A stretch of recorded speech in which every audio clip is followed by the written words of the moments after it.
La verdad que hay que felicitar la valentía de nuestro compañero Kake de rodar ese documental que ha rodado, ese reportaje en Salt, una ciudad sin ley.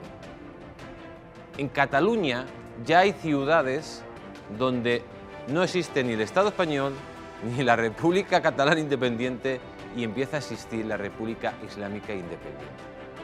Que un periodista vaya a una población española y vengan ciudadanos de origen magrebí a agredirle directamente para que no se cuente la verdad de lo que está sucediendo en los pueblos y en las calles de España, significa, amigos, que el Estado de Derecho se ha convertido en un Estado de desecho, que aquí ya no hay ley, que la policía es incapaz, con las leyes que hay actualmente, de controlar la avalancha que nos viene, y además estamos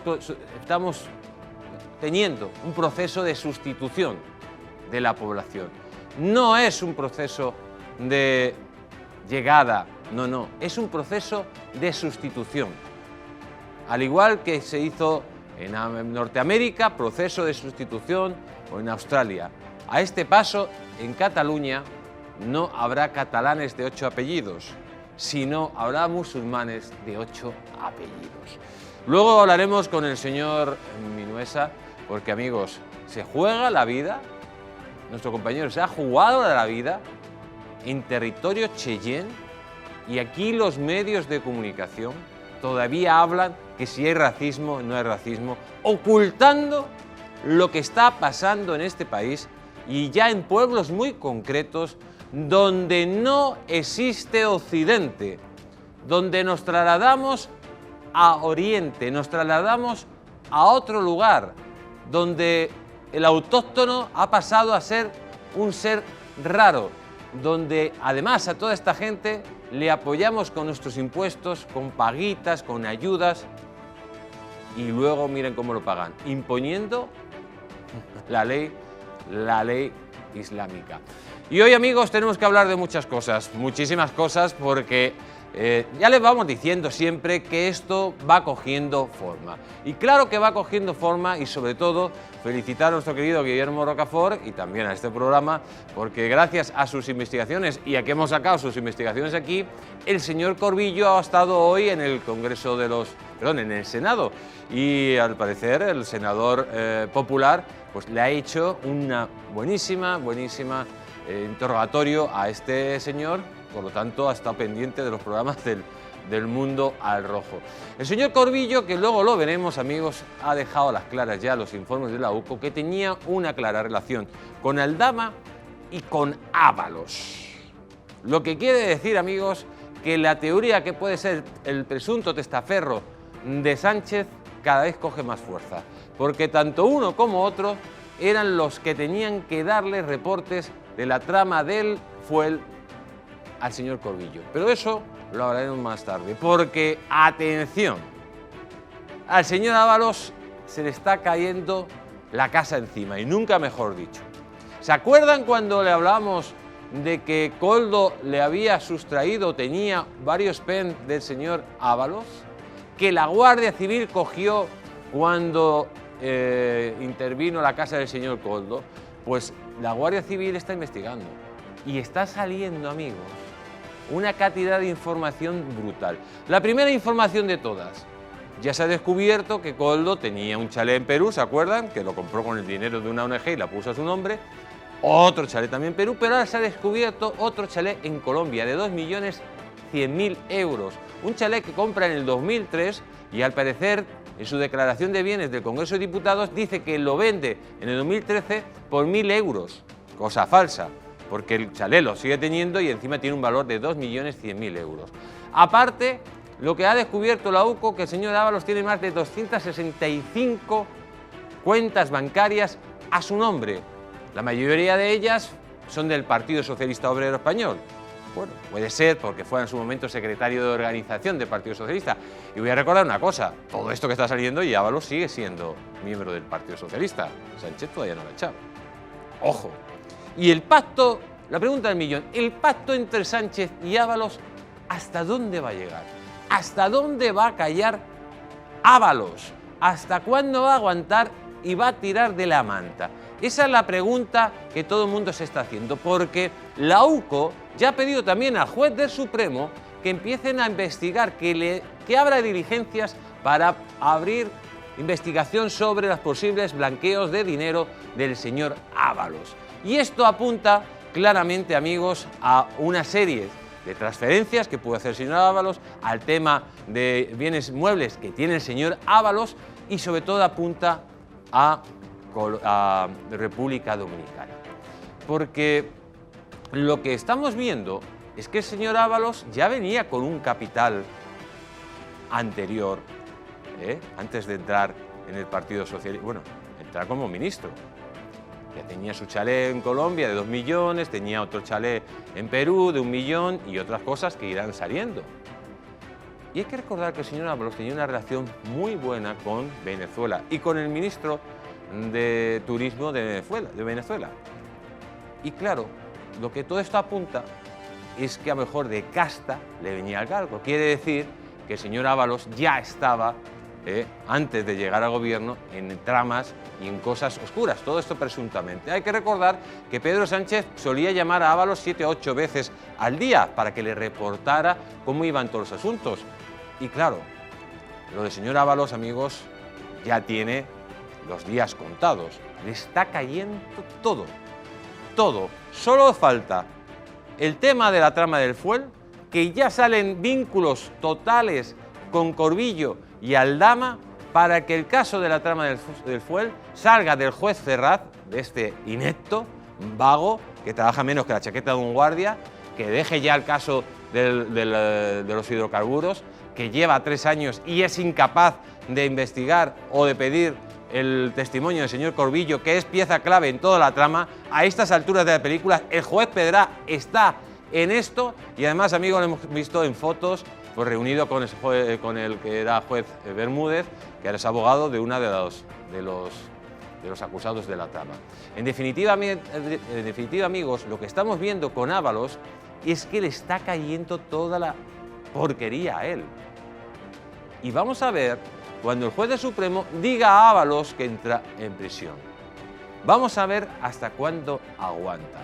Porque el pacto de Sánchez y Ábalos para estar callado, ¿hasta cuándo va a durar? ¿Se acuerdan las declaraciones de Ábalos? Que tenga mucho cuidado Pedro Sánchez, que si yo tiro de la manta y hablo de los negocios de su mujer, puede caer este gobierno. Eso lo dijo Ábalos. También dijo Koldo que él no podía hablar de la trama porque directamente le mataban. Y al señor Aldama le han intentado matar. Su coche fue tiroteado y por eso lo tuvieron que sacar de la cárcel, porque sufría amenazas.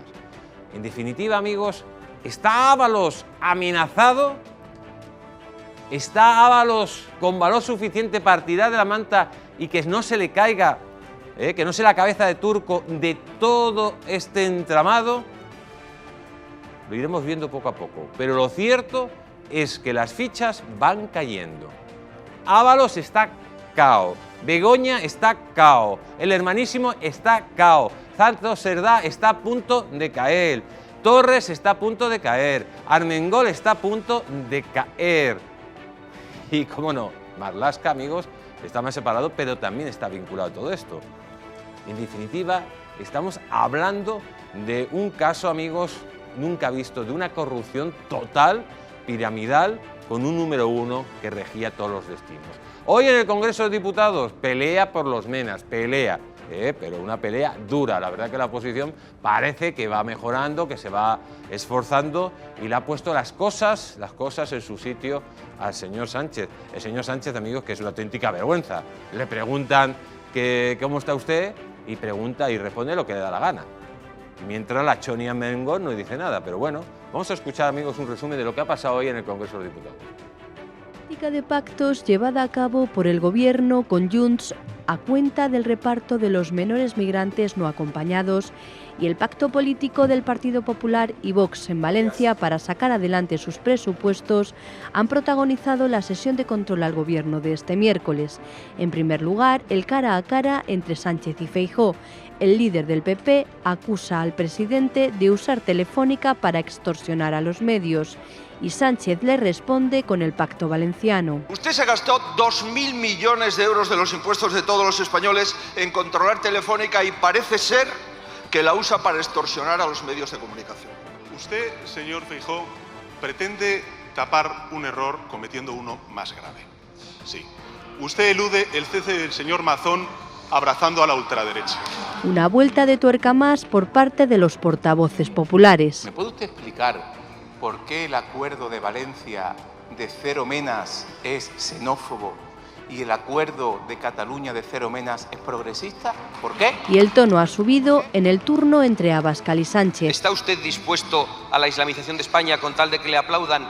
Es una pregunta retórica porque es evidente que usted está dispuesto a todo, como ha demostrado esta semana pactando con sus socios chantajistas del Partido Nacionalista Vasco y de Junts el reparto de la inmigración ilegal, de los menas, es decir, de la inseguridad y de la ruina por toda España, salvo en Cataluña y en el País Vasco. ¡Qué vergüenza, señor Sánchez! La verdadera amenaza, señoría, para Europa y para España es esa internacional ultraderechista que trabaja desde fuera por destruir Europa desde dentro y cuya sucursal en España es usted y su partido. Y finalmente, una sentencia, la que ha pronosticado Yolanda Díaz. Señor Feijóo, me dirijo a usted. Tiene usted dos posibilidades, o dejar caer a Mazón o no tenga duda, el que va a caer va a ser usted. Finalmente ha sido Díaz la que ha presumido de que el Ejecutivo del PSOE y Sumar es el más estable de Europa, a pesar de sus discrepancias internas. Pues continúa el circo de Don Pirolo con los payasos del Partido Socialista de Sumar diciendo sus payasadas y como siempre no tiene gracia. Porque que venga Yolanda Díaz a decir a Feijóo que tiene que dimitir Mazón, sí, que dimita Mazón, pero detrás de Pedro Sánchez, detrás de Marlaska, detrás de Margarita Robles y detrás de Teresa Rivera. Detrás de todos esos está la responsabilidad de Mazón, pero ni mucho menos es máximo responsable cuando tenemos un gobierno que hizo una acción cuasi criminal en la Dana, dejando morir a la gente, no llevando ayuda a la gente, no informando para dar el toque de alerta a la gente, abandonando la conferencia de la Confederación del Júcar durante 3 horas sin dar información y luego encima mintiendo y sacando estos argumentarios tercermundistas y típicos de la idiocracia que representa este gobierno y quien les vota. Y les voy a decir algo a todos los que votan al Partido Socialista. ¿Sabe lo que tenía que hacer el Partido Popular? Sí, vamos a coger los menas. Venga, vamos a coger los menas y los vamos a llevar a las ciudades que han votado al socialismo.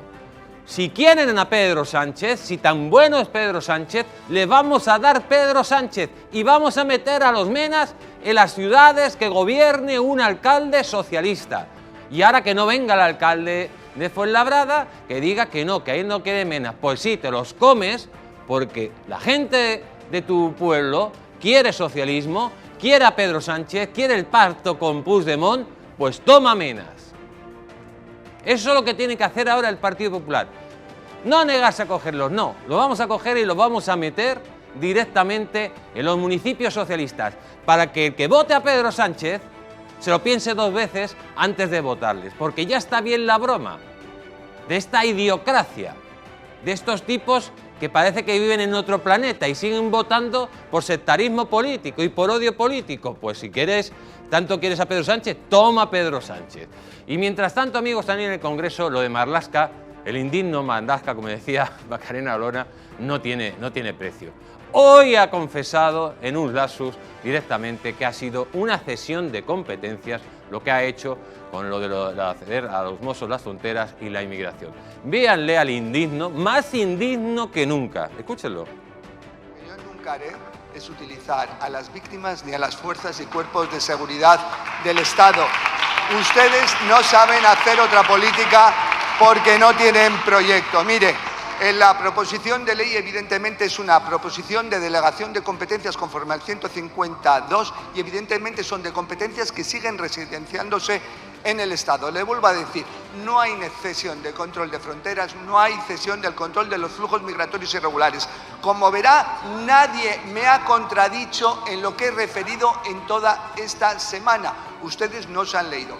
claro que hay una cesión, una delegación, mejor dicho, de competencias, una delegación de competencias en el marco migratorio, porque el marco migratorio es mucho más amplio de lo que ustedes entienden o pretenden ver. El marco migratorio hace referencia evidentemente a la migración regular, a la necesidad de migrantes regulares, de residencias temporales, de residencias de larga... Suficiente, Marlaska, suficiente. O sea, es que dicen, nadie me ha contradicho, pero si te has contradicho tú. Si estás diciendo una cosa y la contraria, dices que no hay cesión de competencias y luego dices que sí, en contra de la Constitución. Ya vale, Marlaska, o sea, ya vale. No es que nadie diga lo contrario, es que tú lo dices lo contrario. Pero no es que lo digas ahora, es que lo decías antes. Si es que lo decías antes. Si es que sois una vergüenza para el ser humano, una vergüenza para la nación. Tendrá que estar muy orgullosos tus padres de ti, muy orgulloso, un ejemplo de patriota. Más bien un ejemplo de vendepatrias es lo que eres tú, Marlaska. Y es que, amigos, hoy Abascal, lógicamente, ha tenido una reacción muy contundente, sobre todo con el tema de los menas. Sí, amigos, es que el tema este ya es muy grave. O sea, España está arruinada, España tiene una deuda de 2 billones de euros que no vamos a poder pagar, que en breve, cuando entremos en default y Europa nos deje de financiar, a ver si se entera todo el mundo, lo estamos adelantando, no se van a pagar las pensiones, no va a haber dinero para pagar a los funcionarios, ni para la sanidad, ni para la educación, porque estamos en la ruina y todavía dicen que tenemos que pagar la crianza de los hijos de los marroquíes. Señores, ¿qué mejor que un padre para criar a sus hijos? Esto, por supuesto que hay que ayudar a la gente, a lo mejor un niño pequeño que venga con una madre, etcétera, pero no a estos tíos ya hechos y derechos, que tienen más años que yo y encima dicen que son menores. Vamos a escuchar al señor Abascal. Señor Sánchez, hemos visto en Salt las consecuencias de la política migratoria de su gobierno y de todas las fuerzas parlamentarias, salvo Vox. Y la pregunta es si están dispuestos a seguir imponiendo este modelo a todos los españoles. Lo pregunto porque ese modelo es la Sharia, es la ley islámica. Ese modelo es la destrucción de la seguridad de las mujeres, que desde que usted llegó al poder han visto cómo han aumentado el número de violaciones. Se ha visto también cómo cada vez más mujeres son obligadas a vestir prendas religiosas en España. Ese modelo es la destrucción de todo un pueblo, de Salt, para lograr que a un imán radical se le dé una vivienda social. Ese modelo es el de sacar a los españoles el dinero del bolsillo para que lo paguen ellos, cuando los españoles con el bolsillo no pueden a veces ni acceder a una vivienda para sus hijos. Y es evidentemente su modelo porque los energúmenos que destruyeron Salt la semana pasada coreaban su nombre, señor Sánchez. Decían, muy bien Pedro Sánchez, aplaudían a Pedro Sánchez. ¿Está usted dispuesto a la islamización de España con tal de que le aplaudan? Es una pregunta retórica porque es evidente que usted está dispuesto a todo, como ha demostrado esta semana pactando con sus socios chantajistas del Partido Nacionalista Vasco y de Junts el reparto de la inmigración ilegal, de los menas, es decir, de la inseguridad y de la ruina por toda España, salvo en Cataluña y en el País Vasco. ¡Qué vergüenza, señor Sánchez! ¡Qué vergüenza lo que usted está dispuesto a hacer! Pues efectivamente, señor Abascal, Sánchez está dispuesto a todo, amigos. O sea, no he visto gobierno más sucio en la historia de España, gobierno más corrupto en la historia de España, gobierno más traidor que la historia de España, gobierno más vendepatrias de la historia de España, y le da lo mismo la ciudadanía. Por eso tenemos que empezar a utilizar, a ser inteligentes y a utilizar pues las políticas de Sánchez para que las reciban quien votan a Pedro Sánchez. Y por eso lo vuelvo a repetir. Vamos a coger todos los menas, pero vamos a llegar a ver cuáles ayuntamientos en Madrid que gobierna el Partido Socialista, que la gente vota a Pedro Sánchez. Pues ahí les vamos a meter los menas, para que recapaciten y para que tengan, no quieren café, por tomas terrazas. Y seguro que saldrán, como ya el de Fuenlabrada, que dice que yo no quiero menas. Ahora, ¿la racista es Ayuso? No. Más racistas que ellos no hay nadie. En definitiva, amigos, hoy tenemos un super programa porque vamos a hablar de muchas cosas. Vamos a hablar del campo de exterminio de Jalisco, atención, lamentable lo que pasa en México, cámaras crematorias donde exterminaban a la gente los narcos. Esto es, se va a poner los pelos como escarpias. Y también vamos a hablar de la última hora de la guerra de Ucrania y sobre todo del enfrentamiento, de la guerra abierta entre Soros y Elon Musk. Guerra a muerte entre el globalismo y los soberanistas.